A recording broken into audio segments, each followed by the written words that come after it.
What a great way to start the biggest series of the year by shutting out the New York Mets at Citizens Bank Park to open up this 4-game series. 1-0 shutout win for the Phillies. 8-game lead over the Mets now in the National League East Division. 3 more games to go, obviously, in this series. Ranger Suarez on the mound for the Phillies today on Tuesday for Game 2. Hopefully, he can continue his great pitching. The Phillies get another win here to, at the very least, already split this series with the Mets and then go into tomorrow on Wednesday trying to win another series and then possibly even Thursday for a 4-game sweep. That's still a lot of baseball left to play. There's still 3 more games of this series. It's going to be a tough series. The Phillies are missing some pieces, but nonetheless, a great way to start this series, shutting them out 1-0 to get this series started on the right foot.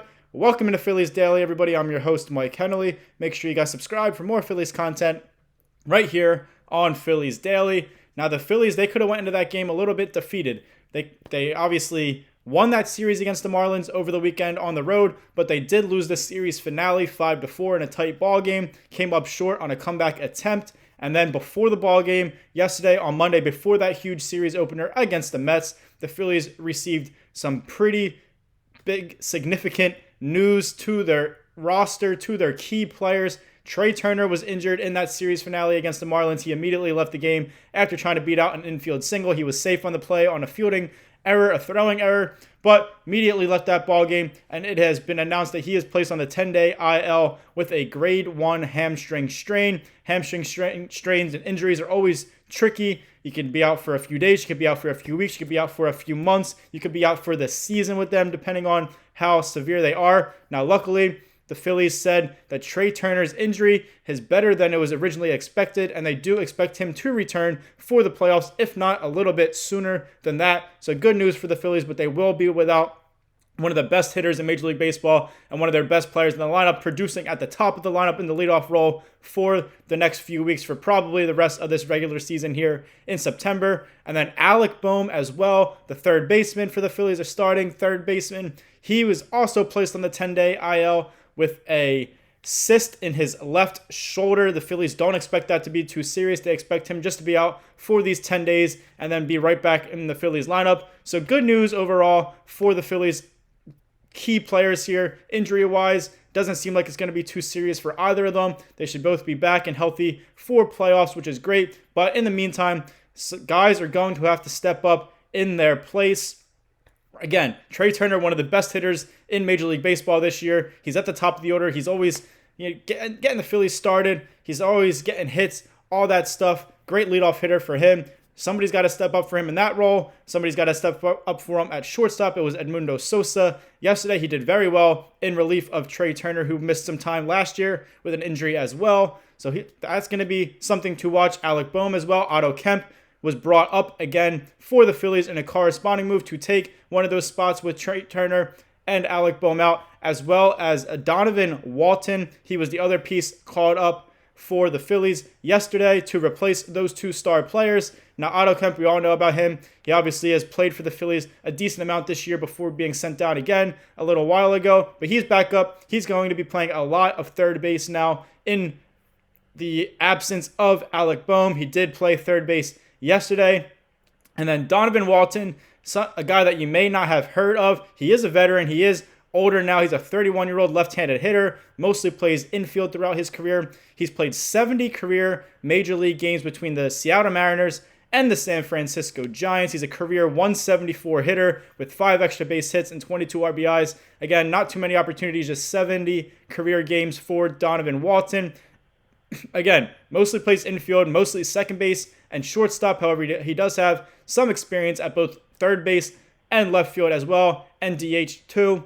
He was batting .270 with 13 home runs and 64 RBIs at AAA in 2025. He started the season with the Mets organization and their AAA system there, and then the Phillies acquired him mid-season, and he was hitting .339 in 50 games with the Lehigh Valley Iron Pigs at AAA in the Phillies organization. So pretty good showing for him there with the Phillies. We'll see if he can produce a little bit here and probably limited opportunities with the Phillies while Alec Bohm and Trey Turner are out. But for the most part, Otto Kemp will be getting a lot of playing time, and Edmundo Sosa will be getting a lot of playing time in the absences of Trey Turner and Alec Boehm. It's going to be something to monitor, something to watch as we move forward through the rest of this regular season, through the rest of September. But again, better than expected for both of those injuries. At least that's what it sounds like right now early on. Hopefully there's no setbacks for either of them and they're both back and healthy for this playoff run for the Phillies, because they need both of those guys in the lineup if they want any shot at a World Series championship here in 2025.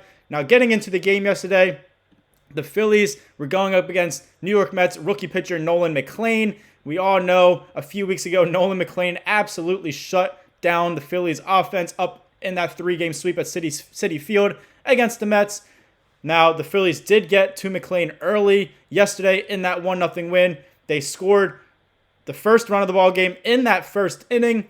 He allowed a few hits, which is a little bit uncharacteristic for McLean through his early Major League career. But the Phillies got to him early. 3 straight singles to start that first inning, including a Nick Castellanos RBI single to right field. He's been cold. He's not been playing every day, but he comes up clutch in a big moment for the Phillies yesterday. And that RBI single was all the Phillies offense needed to win that ball game. So big moment for Nick Castellanos. Hopefully that's a little bit of a stepping stone and a sign of good things to come for the veteran. They need him to get going, especially come playoff time.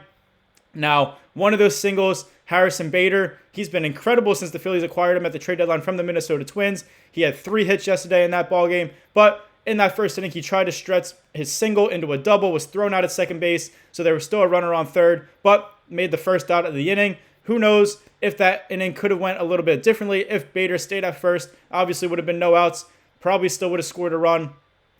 Could have made that inning a little bit bigger of an inning, more runs possibly scored. Who knows? Again, the Phillies did get that 1 run, which is all that really mattered, and they ended up winning that ball game 1-0.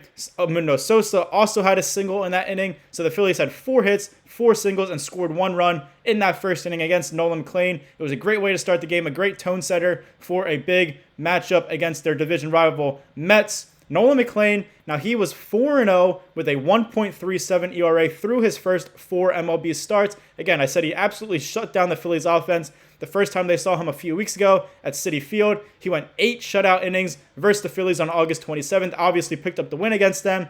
And again, just dominant against the other teams he has faced as well. Now, he did lose his first career game yesterday against the Phillies, and he just didn't look as crisp for the Mets as he has had in his previous 4 Major League starts. He allowed 7 hits, including 4 hits in that first inning, 3 walks, and obviously that 1 run against the Phillies yesterday in that loss to the Phillies on Monday night. McLean only made it 5 1/3 innings, so again, not dominant like he was prior, which is great to see. The Phillies got to him early, and maybe that rattled him, and that's exactly what they needed to do, and they picked up a huge victory to start this huge 4-game series against the New York Mets. Now, the Phillies did have Aaron Nola, the veteran starter, in on the mound to start that ball game yesterday to kick off this 4-game series against their division rival Mets. We all know Nola has not had a great season here in 2025. He wasn't very good before he landed on the IL for a few months, and then he wasn't really good in his first couple of starts coming back from the IL. But yesterday, in the game that mattered really the most for the Phillies and for Aaron Nola to this point of the season, he came up big, he came up clutch, and it was really vintage Aaron Nola in that 1-0 shutout win over the Mets yesterday at Citizens Bank Park. It was his best start since returning from the injured list. He went 6 innings, allowed 3 hits. He did have 2 walks. Don't like to see that, but again, there was just the 3 hits, 2 walks, 0 earned runs. So 6 scoreless innings for Aaron Nola and 7 strikeouts. His velocity was a lot better than it was his last start and a few other starts he's made recently. And he had very good movement on a lot of his pitches, which when his movement's working like that, he is just sometimes unhittable, and we did see that yesterday against the Mets, only allowing those 3 hits in those 6 innings, and obviously those 0 earned runs and 7 strikeouts for Aaron Nola. Hopefully, he keeps building off of that start. He's probably not going to pitch like that every single time. If you let up a run or 2, that's fine. You're going to keep your team in the ball game. You're going to help your team win ball games that way. But we need Aaron Nola pitching like this, like he did in that 1-0 shutout win over the Mets yesterday. He looked great. He looked like he used to look. He looked like the Aaron Nola that we all know he's capable of being. And the Phillies definitely need him to keep pitching like this throughout this rest of the regular season and into the playoffs, especially with Zach Wheeler, obviously not in the starting rotation anymore with his injury, out for the season, out for the playoffs. Aaron Nola's got to step up as the veteran of the rotation and keep on pitching and keep on looking good, keep on having solid velocity and solid movement on his pitches to give this Phillies team a chance to do some special things here at the end of the 2025 season and right into October into the 2025 playoffs, trying to win their first World Series championship since 2008. Now, not only did the Phillies get revenge on the Mets after being swept by them a few weeks ago at Citi Field, winning that ball game yesterday on Monday, 1-0 in the shutout, but Jhoan Duran, he got revenge as well.